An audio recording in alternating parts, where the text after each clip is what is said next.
Om Swastiastu. Selamat sore semuanya, kami dari kelas 12 MIPA 5. Di sini kami akan menjelaskan tentang pemerintahan Orde Baru. Tapi sebelum kita ke materinya, kita akan memperkenalkan diri terlebih dahulu. Perkenalkan, nama saya Rio Akbar Ahmad Pratama, absen 35. Perkenalkan, saya Putu Gusariana, absen 13. Perkenalkan, saya Gede Madiago Sarah Puja, nomor absen 5. Perkenalkan, nama saya Made Ardiana, nomor absen 15.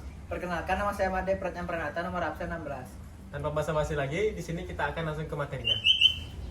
Indonesia mengalami tatanan politik yang selalu berbeda-beda dari waktu ke waktu. Berakhirnya Orde Lama dengan ditumbangkannya Presiden Soekarno. Indonesia bersiap dengan sistem pemerintahan yang disebut Orde Baru. Orde Baru adalah periode pemerintahan di bawah kepemimpinan Soeharto. Periode ini diwarnai dengan pembangunan di berbagai wilayah yang dilakukan untuk memajukan taraf hidup bangsa. Yang pertama ada pengertian Orde Baru. Orde Baru merupakan sebutan yang merujuk pada pemerintahan Soeharto. Orde Baru berlangsung dari tahun 1966 sampai 1998. Orde Baru adalah tatanan seluruh kehidupan bangsa dan bernegara berdasarkan pelaksanaan Pancasila secara murni dan konsekuen. Dikeluarkannya Surat Perintah 11 Maret 1966 atau yang biasa dikenal dengan Super Semar menjadi tonggak lahirnya Orde Baru. Lahirnya Orde Baru sejatinya bertujuan untuk mengoreksi total penyimpangan yang dilakukan pada masa Orde Lama. Orde Baru juga merupakan suatu tatanan kembali seluruh aspek kehidupan rakyat, bangsa, dan negara Indonesia, serta tatanan menyusun kembali kekuatan bangsa untuk menumbuhkan stabilitas nasional guna mempercepat proses pembangunan bangsa. Yang pertama pada bidang politik terdapat A. Lembaga kepresidenan terlalu dominan, B. Rendahnya kesetaraan antara lembaga tinggi negara, C. Rekrutmen politik yang tertutup, D. Birokrasi sebagai instrumen kekuasaan, E. Kebijakan publik yang tidak transparan, F. Sentralisasi kekuasaan, dan G. Implementasi hak asasi yang masih rendah. Yang kedua pada bidang ekonomi, terdapat A. Kebijakan mengutamakan pertumbuhan ekonomi, B. Pinjaman luar negeri, C. Dwifungsi ABRI, dan D. Politik luar negeri yang bebas aktif. Latar belakang lahirnya Orde Baru. Yang pertama yaitu timbulnya berbagai kesatuan aksi.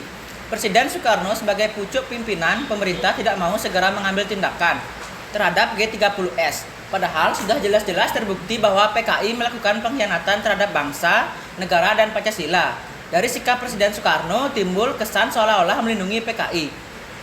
Presiden menilai tindakan penculikan dan pembunuhan terhadap beberapa jenderal pada tanggal 1 Oktober 1965 itu merupakan hal biasa dalam suatu revolusi. Sikap Presiden Soekarno yang demikian itu sudah tentu menimbulkan kecurigaan dan rasa tidak puas di kalangan rakyat. Ketidakpuasan rakyat itu juga dipicu oleh kondisi perekonomian Indonesia yang cukup memprihatinkan. Politik mercusuar dan pengayaan Malaysia menambah keadaan ekonomi kita makin memburuk. Hal itu dapat dilihat dari selalu antrenya rakyat untuk mendapatkan kebutuhan pokok. Inflasi makin parah. Untuk mengatasi kesulitan dalam bidang keuangan, pada tanggal 13 Desember 1965, pemerintah melakukan devaluasi uang rupiah. Yang kedua ada Tritura atau Tri Tuntutan Rakyat. Aksi yang dilakukan oleh Gerakan 30 September segera diketahui oleh masyarakat bahwa PKI terlibat di dalamnya. Oleh karena itu, berbagai elemen masyarakat melakukan demonstrasi-demonstrasi menuntut kepada pemerintah untuk membubarkan PKI beserta ormas-ormasnya. Melanjutkan dari Pratnyan, pada tanggal 25 Oktober 1965 terbentuklah Kesatuan Aksi Mahasiswa Indonesia atau yang disebut dengan KAMI. Selanjutnya diikuti oleh kesatuan-kesatuan aksi yang lainnya, misalnya Kesatuan Aksi Pemuda Pelajar Indonesia atau KAPI, Kesatuan Aksi Pelajar Indonesia atau KAPI.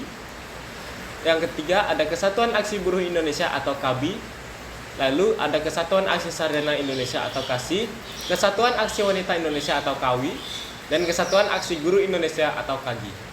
Oleh karena itu, pada tanggal 10 Januari 1966, kami dan KAPI mau melopori kesatuan-kesatuan aksi yang tergabung dalam Front Pancasila mendatangi DPR GR menuntut 3 tuntunan hati nurani rakyat yang dikenal dengan Tri Tuntutan Rakyat atau Tritura. Selanjutnya saya akan menjelaskan jalannya pemerintahan pada masa Orde Baru. Di sini saya akan menjelaskan pada bidang ekonomi.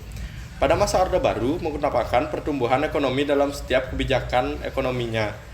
Doktrin pembangunan dalam Orde Baru tertuang dalam trilogi pembangunan, yaitu stabilitas nasional, pertumbuhan ekonomi yang tinggi, dan pemerataan hasil pembangunan. Perkembangan ekonomi Indonesia pada masing-masing pelita sebagai berikut. Yang pertama ada pelita 1, dimulai 1 April 1969 sampai 31 Maret 1974. Sasaran yang ingin dicapai adalah pangan, sandang, perbaikan prasarana. perluasan lapangan pekerjaan, serta menaikkan tarif hidup rakyat. Lalu yang kedua ada Pelita 2, berlangsung pada tanggal 1 April 1974 sampai 31 Maret 1979. Pelita 2 menekankan pada peningkatannya standar hidup bangsa Indonesia. Melanjutkan dari April, selanjutnya ada bidang politik. Yang pertama, dui fungsi ABRI. Militer pada masa Orde Baru mempunyai jaringan dan akses yang besar pada kekuasaan. Yang kedua, 2 partai politik dan 1 golongan karya. Konsentrasi politik Orde Baru ditunjukkan dengan adanya 2 partai politik dan 1 golongan karya. Yang ketiga, ada birokrasi. Sistem birokrasi yang berlaku di Indonesia pada masa Orde Baru tidak dapat dilepaskan dari sejarah masa lalu dalam pemerintahan kerajaan, kolonial, dan Orde Lama. Sekian yang bisa kami sampaikan tentang pemerintahan Orde Baru. Semoga apa yang kita jelaskan dapat menambah wawasan kita semua. Akhir kata kami tutup dengan Parma Santi. Om Santi Santi Santi Om.